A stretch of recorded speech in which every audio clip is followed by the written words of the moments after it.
Hey, what's up everyone? I hope you're all having a wonderful day or night, but for now, let's get into the video. I just got back from the gym and I was talking to this girl there. She's 21 and she asked me how old I was and I told her I'm 27 and this is what she did. She did this. She goes, "Oh my God, you look so good for your age." Girl, what?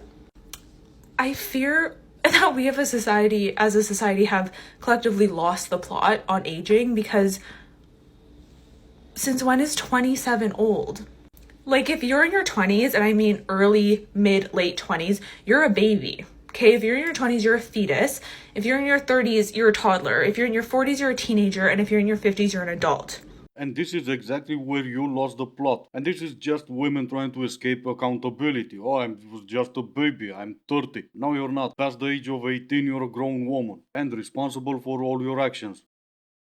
Guys do not want to approach you, not because of how pretty you are or how you look, but it's really because they're scared of you. Her assessment is that guys don't come up to her and others, attractive girl, right? Objectively so, I think, because they're intimidated. Because they're intimidated. Now, what's interesting is she actually says inside of all of that, she says the truth somewhere. Did you catch it? The truth nugget. There's always a truth nugget. You gotta look for it. And girls, we throw the truth nugget out there. She says, even if we're not into them, we want them to come up to us, make us feel good, like we look good, like we look hot, even if we're not into them. You just told all the guys what you want. That's why they don't come up to you. The reason that a lot of guys don't come up to women is because they're tired of the game, because they know that you're just looking for attention. They know that you just want them to come up so you can then go, hi, oh, ew, right? You know it. You want them to come up, make you feel good, make you feel hot. Ooh, I look good tonight. Oh my God, CDC like totally wanted me. I don't like him, but ooh, whatever.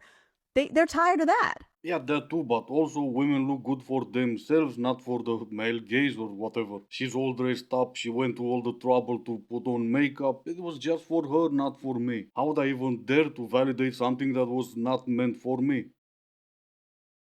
No, because one thing I can't do is be with a guy who wakes up later than me. I can't. Like, why am I calling you and you're like yawning in bed? Like, what? What? Like, what are you doing with your day? Like, literally, what are you doing? Like, literally, what are you doing? Like, ugh. No, I can't. Like, get up. Go to do a workout. Like, impress. At least try to impress me. Like, at least act like you're doing something with your day. Like, at least lie and be like, oh yeah, I have this going on and this going on. Like, no, like you're just like in bed. Like, bro, I can't.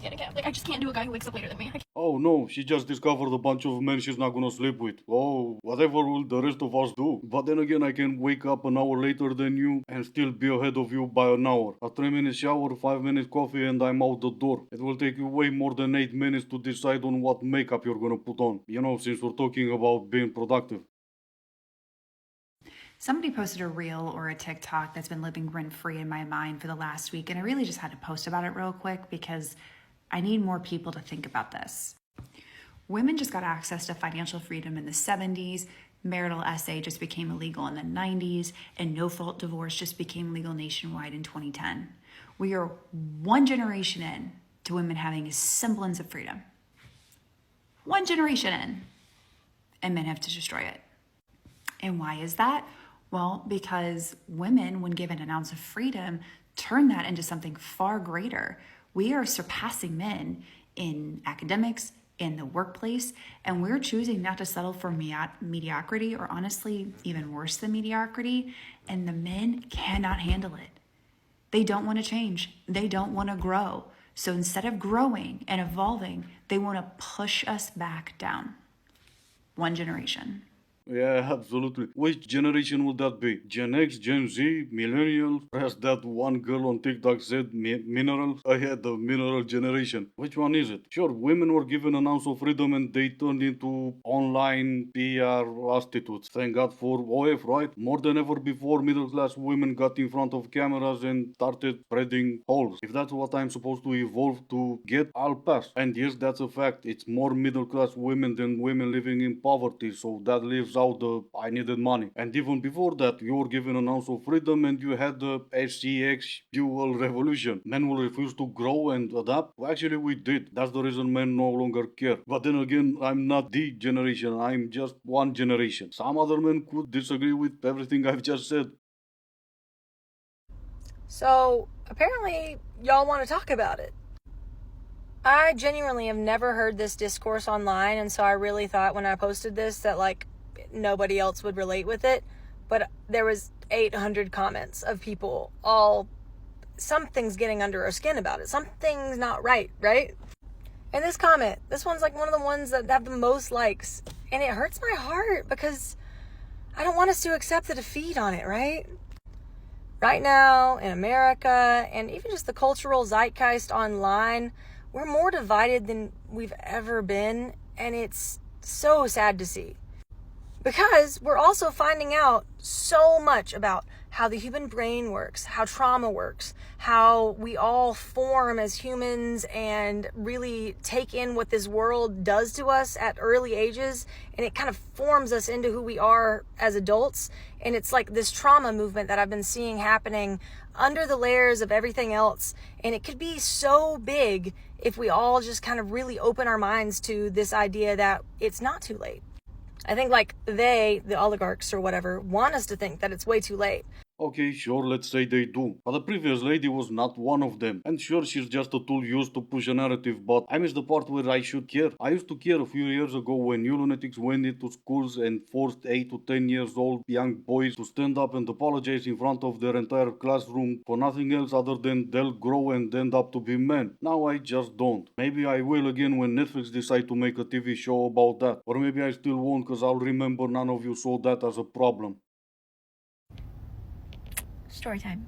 So I match with this guy, and it's on an app, obviously. And he's like saying all the right things. He's like, how quickly do you typically want to move? When do you want to switch to texting? Like all that stuff, right?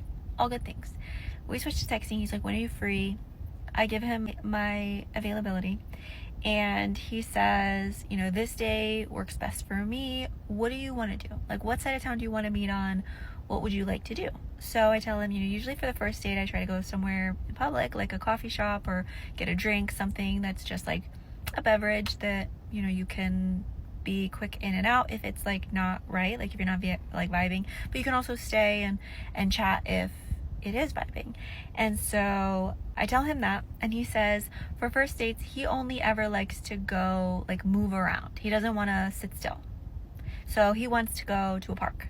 Blah, blah, blah, blah, blah, blah. 2 minutes later, they couldn't decide on a location, and that brings up the question, where do men get the audacity? Probably, princess, from the same place you get yours. And it's not really called audacity even when you're talking about a man, but it's called instead preferences. He had his, you had yours, blah, blah, blah, blah, blah, blah. Just because you said story time at the beginning doesn't mean you need to waste everyone else's time.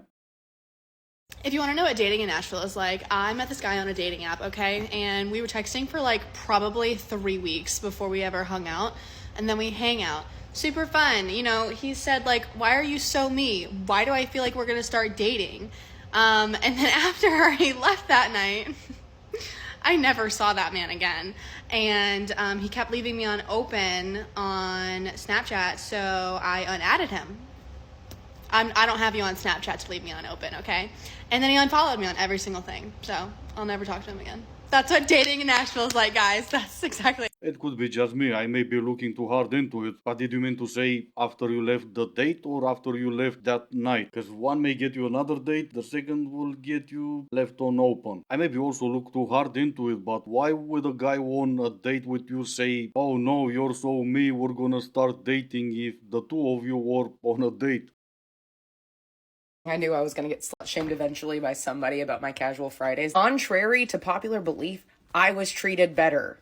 I was respected more. It was 10 times more mature for me, from my personal experience, living in the casual realm. Men spoke to me more clearly.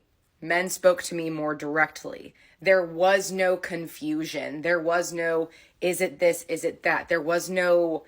I didn't stay inside my head, and I'm a chronic overthinker. I never questioned what me and this person were doing because we had efficient dialogue. Well, I mean, yeah, you're gonna buy me a drink and we're gonna bang. Yeah, there is no is it this or is it that, because it's just that. Efficient dialogue, absolutely. Men will just sit there and nod at everything you're spewing, because they're not gonna say anything to ruin a chance if it's a sure thing. Unfortunately, and this is coming from a man, when it comes to you getting more respect on your casual Fridays, I can promise you, you weren't getting any. When they went back to their friends and talk about you, oh my god, I have so much respect for her, were not the words he was using. What was it earlier? One generation and men should grow and evolve? For this? Come on now. Okay, has anyone else experienced this on the dating apps and talking to men? So, my pet hate, and maybe I'm being a bit harsh, you let me know. I kind of cut them off when they do this.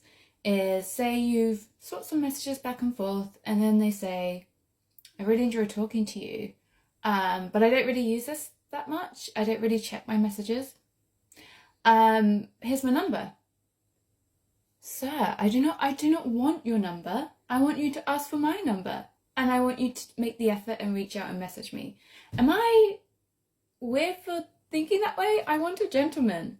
I doubt you know what that means. Granted, I'm not on a dating app, so I don't know about this in real life. But a lot of women went on TikTok and started complaining about men asking for their phone numbers after they've matched on a dating app. If he had a few of those before, that's why he gave you his phone number, and that doesn't necessarily mean he's not a gentleman.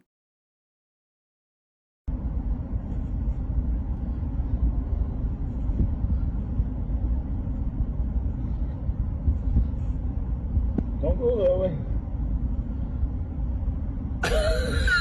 Alright, this is gonna be it for today. As always, I do hope you enjoyed it. If you didn't, I still appreciate you for making it this far. Thank you all so much for watching. Stay safe, and I will see you in the next one.